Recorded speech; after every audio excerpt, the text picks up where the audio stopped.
할렐루야. 하나님께 영광 돌립니다. 거룩하고 복된 주일입니다. 사모하는 마음으로 같은 마음으로 말씀을 묵상하고 나눔이 큰 행복입니다. 오늘은 1월 9일 주일 말씀 묵상입니다. 먼저 시편 37편을 보고 그 다음에 민수기 12장을 보겠습니다. 먼저 기도하겠습니다. 영광과 감사와 존귀가 하나님께 있습니다. 온 마음으로 하나님을 사랑하며 예배합니다. 거룩한 주일 하나님을 영화롭게 하고 사모하는 주의 백성들을 하나님께서 축복하시기를 원합니다. 우리의 모든 죄를 사하시고 하나님이 복 주신 이 날에 회복되어지는 여호와의 일의 응답의 시간들을 체험하는 귀한 시간이 되게 하옵소서. 하나님께는 영광이 되고 주의 백성들에게는 응답의 시간이 되기를 원합니다. 종을 낮추시고 겸손하게 하시고 오직 말씀의 도구로만 쓰임받게 하옵소서. 오늘도 말씀하실 하나님을 찬양합니다. 예수님의 이름으로 사모하며 기도합니다. 아멘. 자, 시편 37편 10절 말씀, 11절 말씀 보겠습니다. 잠시 후에는 악인이 없어지리니 네가 그곳을 자세히 살필지라도 없으리로다. 그러나 온유한 자들은 땅을 차지하며 풍성한 화평으로 즐거워하리로다. 아멘. 민수기 12장을 보겠습니다. 1절로 3절입니다. 3절 말씀만 읽습니다. 이 사람 모세는 온유함이 지면의 모든 사람보다 더하더라. 아멘. 오늘 이 말씀이 우리 모두에게 큰 은혜와 깨달음이 되기를 예수님 축원드립니다. 자, 오늘은 1월 둘째 주일입니다. 1월은 무슨 달이라고 그랬습니까? 11조의 달입니다. 1월 한 달을 온전히 하나님께 드리는 우리의 삶과 우리의 언앙과 우리의 모든 것들을 하나님께 구별하여 이 달을 드리기를 원합니다. 우리가 첫 시간에 온전한 예배에 대해서 말씀을 사모했고요. 이제 온전한 삶에 대해서, 삶이 우리가 죄인 되었기 때문에 온전할 수 없다는 것은 너무나 자명한 겁니다. 그러나 여러분, 우리가 끊임없이 그렇다고 해서 죄를 향해서 달려가는 것이 아니라 하나님이 기뻐하는 삶을 끊임없이 추구해 간다라는 거 아셔야 됩니다. 이 온유함이 왜 중요하냐? 온유함은 모든 삶의 근간이 되지요. 온유하지 못한 성품의 사람들은 그 삶을 하나님이 기뻐하는 열매로 맺어질 수가 없습니다. 온유하지 못한 사랑, 온유함이 없는 사람들의 헌신, 그들의 기도, 모든 삶이 온유함에서부터 시작이 된다, 이렇게 보시면 됩니다. 이 온유함이 왜 중요합니까? 우리는 예수님과 함께 멍에를 맨 자들인데, 우리가 잘 아는 대로 마태복음 11장 31절 이하 말씀에서 주님이 뭐라 말씀하십니까? 나는 마음이 온유하고 겸손하니 라고 말합니다. 나의 멍에를 메고 배우라 라고 말하죠. 예수님은 온유하신 분입니다.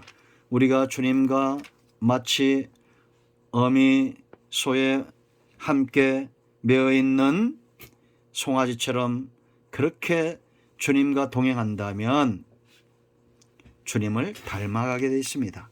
마태복음 11장 28절로 30절 꼭 묵상하시기 바랍니다. 나는 마음이 온유하다.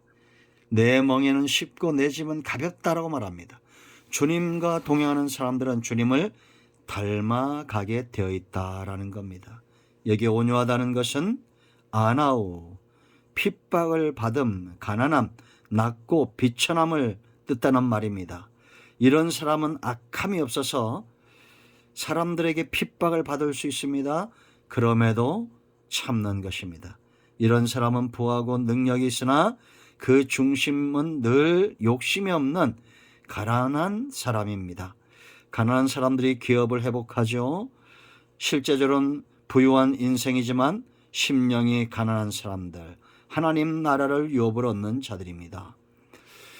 이런 사람은 낮고 비천한 삶이 습관이 되어 있는 사람입니다. 겸손이 습관이 되어 있다. 우리는 뭔가 가지면 교만해지고 탐욕의 노예가 먼저 됩니다. 그런 경우들을 많이 보게 됩니다.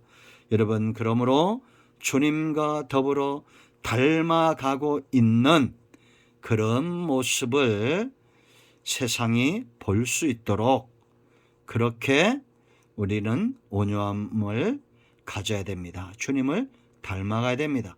세상이 모르는 것 같지만 다 알고 있다는 거 아셔야 됩니다. 얼마 전 아주 친한 목사님과 함께 이야기하면서 그런 이야기가 나왔습니다. 과거에 전라도 쪽에서 지방에서 목회를 할 때 어느 교회 전도사님 이야기였습니다. 전도사 때는 아주 젊으니까 혈기가 아주 넘칠 때죠. 그런데 그 교회에 아주 소문난 아주 못된 그런 남자 집사 분이 성도님 한 분 계셨는데 동네에서도 아주 이름난 그런 사람이었다는 겁니다. 그 어느 날 조용히 뒷산으로 불러서 멱살을 잡았다는 겁니다. 그리고 엎어치기를 한번 했대요. 너 왜 이렇게 사냐고 호통을 쳤답니다. 그랬더니 전사님 살려달라고 빌드랍니다. 그래서 이 일은 우리 둘만 알고 있자 그랬는데 은밀하게 행한 줄 알았던 그 일이 은밀하게 소문이 났다는 겁니다. 그런데 그 동네 사람들이 다 잘했다고 말은 하는데 정작 문제는 그 다음에 생기더라는 겁니다. 설교할 때마다 사랑에 대해서 말할 수가 없었다는 겁니다. 이 온유하지 못한 한 번의 실수가 결국은 사역에 큰 무거운 짐으로 다가왔다는 거죠. 그래서 그 동네에 있을 수가 없어서 다른 사역지로 옮겨갔다는 얘기를 들었습니다.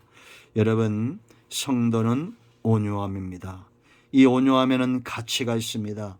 우리가 잘 아는 대로 이 모세의 생애는 온유함의 생애였죠. 그가 온유함으로 얻은 것들을 보세요. 먼저는 자기 자신을 이깁니다.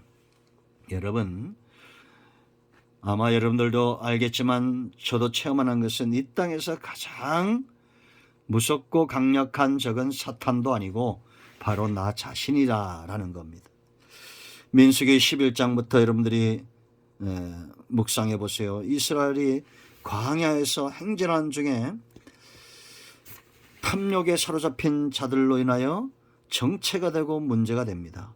이들의 불평과 불만은 결국은 12장까지 와서 모세 지도자까지 미칩니다. 진 끝에서부터 시작된 이런 탐욕과 분쟁과 불만과 불평이 이제는 지도자까지 온 거예요.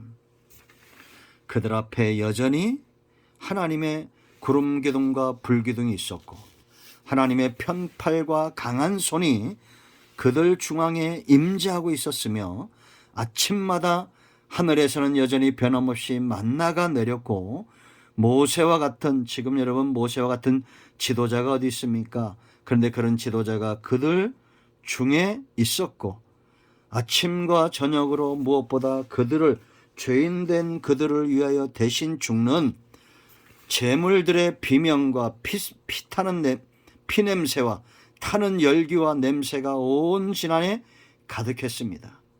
자신들이 죽어 마땅한데 짐승들이 상번제로 드려지는데 그런 소리를 듣고 있으면서도 진 끝에서부터 시작된 이 불만이 이제는 아론과 미리암 지도자까지도 속도를 내는 여기까지 이르는 그래서 온유한 사람 모세 이런 사람을 대적하는 지경까지 오게 됩니다. 그런데 여러분 이런 자들이 하나님의 이런 임재 가운데서도 그들이 만들어냈던 것은 기브롯 앗다 탐욕의 무덤이죠. 이 탐욕의 시작은 진 끝에서 시작됐습니다. 이제는 미리암도 아론도 탐욕을 드러냅니다. 오직 온유한 사람이 이 탐욕에서 자신을 지켜내죠. 모세. 여러분, 나 자신을 먼저 이기지 못하면 어떤 승리도 기대할 수 없을 뿐더러 그것이 승리로서 자기에게 다가오지 못합니다. 왜냐? 만족하지 못하기 때문이죠. 여러분, 그 축구 선수들이 받는 최고의 상이 발롱도르라는 상이라는 거라고 그러더라고요. 발롱도르. 이걸 7번 탄 사람이 있습니다. 메시입니다. 리오넬 메시. 5번 탄 사람이 있어요. 누군지 아십니까? 호날두입니다. 근데 메시가 탈 때는 호날두가 그 시상식에 참여하지 않는 걸 봤습니다. 5번을 타고도 만족하지 못하는 겁니다. 남들에게 가는 것을 인정할 수 없는 겁니다. 어떻게 보면 욕심이겠죠. 여러분, 악인의 득세는 잠시 잠깐이다. 우리가 여러분 시편 37편 10절 11절 읽어봤죠. 그러나 온유한 자는 땅을 차지하며 풍성한, 그 다음이 중요합니다, 화평을 즐길 것이다 라고 하나님은 시편 기자를 통해서 분명히 말합니다. 여러분, 우리가 얼마나 많이 가졌느냐는 중요치 않습니다. 얼마나 나는 많이 평강을 누리냐, 화평하냐라는 겁니다. 탐욕의 사람은 많은 것을 가질 수 있습니다. 그러나 화평은 없습니다. 온유한 자는 안 가져도 평화롭고 많이 가져도 그것을 잘 사용할 줄 압니다. 먼저 여러분 자신을 이기는 온유한 자가 되십시오. 온유함은 대적들을 이깁니다. 여러분, 아론과 미리암이 이 누이와 형인 모세를 대적하죠. 동생을 대적하면 탐욕을 채우기 위함이죠. 모세와 다투고 있습니다.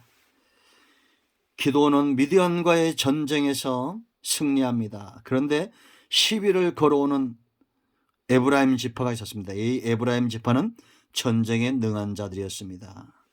그런데 전쟁할 때는 참여하지 않고 이제 승리하니까 오히려 속된 말로 딴지를 걸어오는 겁니다. 그때 기드온이 유순한 대답으로 그들을 친구 삼습니다. 에브라임의 끝물 포도가 아비에셀의 만물 포도가 낫지 아니하냐. 우리가 한 것은 만물 포도인데 그러나 너희의 끝물 포도가 못하다 라고 에브라임을 높이고 자기는 낮춥니다. 이 온유한 말이 노를 그치게 하죠. 온유함은 대적을 이기는 가장 강력한 무기입니다. 다윗은 그의 대적 사울을 향하여 원수같지 않지요. 그러므로 사울을 이깁니다. 여러분, 승리를 원하는 자들마다 온유함의 무기를 장착하고 있어야 됩니다. 우리 주변에 열강들이 우리나라를 지금 못 잡아먹어서 안달이 난 것 같아요. 우리가 볼 때 일본도 저 중국도 러시아도 미국도 북한도 진정한 우방은 세상에 없는 듯합니다. 우리가 장착해야 될 무기는 핵무기가 아닙니다. 온유함입니다. 유순함입니다. 지금까지 악을 이기는 것은 선이었다라는 걸 꼭 기억하시기 바랍니다. 사도 바울의 고백을 보세요, 여러분. 그는 형제들을 사랑했던 자들입니다. 형제들 가운데 범죄가 드러나면 온유한 심령으로 바로잡고 너희 자신을 돌보아 너희도 시험에 들지 않도록 주의하라고 말하고 있습니다. 여러분, 이 갈라디아서의 교훈이 6장 1절부터 5절까지 말씀을 묵상해 보세요. 형제들은 우리와 함께 사랑의 몫을 나눠야 될 자들이죠. 그들도 범죄할 수 있다는 겁니다. 그럴 때 온유한 심령으로 바로 잡아야 된다라는 거죠. 온유하지 못한 마음은 사람들 가운데 오히려 분노를 일으키게 되어 있습니다. 형제와 싸워서 이기는 것을 진정한 승리라고 할 수가 없습니다.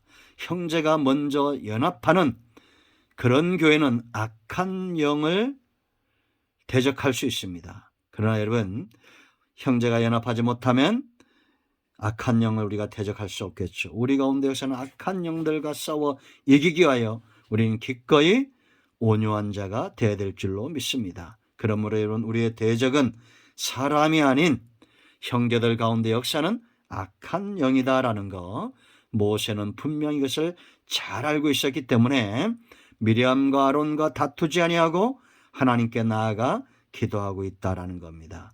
세 번째 중요한 것, 하나님을 움직인다. 온유한 자는 하나님을 움직입니다. 민수기 12장 4절 8절 말씀 보면 아론과 미리암이 모세를 대적할 때 모세는 잠잠하나 하나님께서 갑자기 그들 가운데 나타납니다. 하나님이 모세를 위해서 움직이는 거예요. 모세를 대신하여 싸우시는 겁니다. 여러분, 모세를 사용하시는 날부터 하나님은 그의 편이셨다라는 것을 꼭 기억하시기 바랍니다. 시편 25편 9절 말씀 보면 온유한 자를 정의로 지도하시며 온유한 자에게 그의 도를 가르치신다라고 말합니다. 인생들이 경험하는 광야는 눈에 보이는 광야가 아닙니다.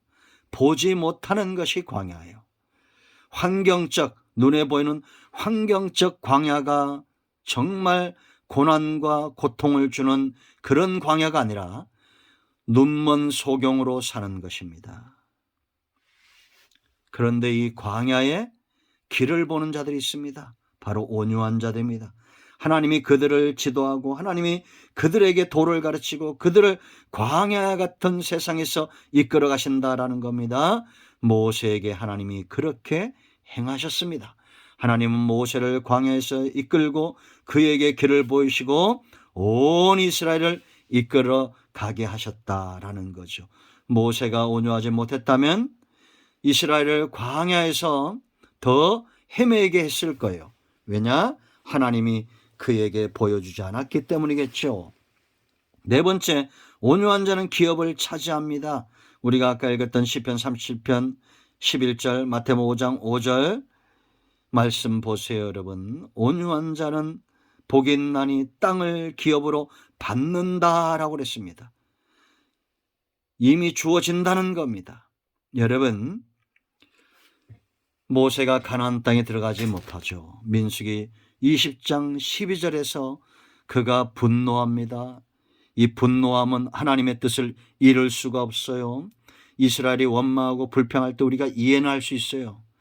끊임없이 40년 가까이를 분노하고 원망하고 불평하는 그들에게 모세가 한 번 화를 냅니다. 그런데 하나님이 뭐라 말씀하신지 아십니까? 민수기 20장 12절에 여호와께서 모세와 아론에게 이르시되 너희가 나를 믿지 아니하고 그랬습니다.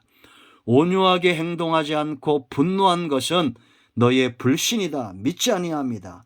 그 다음에 이스라엘 자손의 목전에서 내 거룩함을 나타내지 아니한 고로 온유한 자들의 성품은 곧 하나님의 거룩함을 드러낸다는 겁니다. 그런데 분노함으로 하나님의 거룩함을 드러내지 아니했다. 그러므로 너희는 이 회중을 내가 그들에게 준 땅으로 인도하여 드리지 못하리라 하시더라. 인간의 노력은 많은 것을 얻을 수 있습니다. 인간의 지혜도 많은 것을 얻을 수 있고 인간의 능력도 많은 것을 얻을 수 있습니다. 그러나 궁극적으로 결말에 가서 이 땅을 차지하는 자들, 하나님의 유업을 받고 축복을 받는 자들, 축복은 기업의 회복이죠. 그런 자들은 바로 온유한 심령으로 하나님 앞에 서 있는 자들이다라는 겁니다. 이 땅에 하늘을 움직이는 큰 부자가 나타나기를, 하나님이 기뻐하는 온유한 자들이 이 땅에 일어나기를 축복합니다. 기도하겠습니다. 하나님, 모세의 온유함, 하나님은 이 땅을 온유한 자들에게 기업으로 주신다는 것을 우리가 보았습니다. 우리의 심령이 하나님의 거룩함을 드러내고 하나님의 영광을 드러내며 온유함으로 온 땅에 하나님의 영광을 드러내는 삶을 살기를 원합니다. 우리의 모든 죄를 사하시고 이제 주님과 더불어 동행함으로 온유한 심령으로 변화되어져 가게 하옵소서. 예수 그리스도의 이름을 의지하여 간구하오니 우리 가운데 마음이 상한 자, 병든 자 치유하시고 회복시키시고 하나님이 기뻐하는 삶으로 거듭나게 하옵소서. 예수님의 이름으로 사모하며 축복하며 취하며 기도합니다. 아멘. 할렐루야. 이제는 우리 주 예수 크신 은혜와 하나님의 큰 사랑과 성령의 위로 교통 충만 치유 회복하심의 역사가 영상을 통해서 사모하는 은혜를 사모하고 응답을 사모하는 모든 주의 백성들 위에, 이 땅에 있는 모든 복음적인 교회들과 이 나라 이 민족 위에, 코로나19로 고통당하는 백성들 수고하는 의료진들 위에, 우리 큰나무 교회와 서울 모두와 이 영상을 통해서 섬기는 모든 영역들 위에 이제로부터 영원토록 함께 있을지어다. 아멘. 할렐루야. 응답되었습니다. 아멘.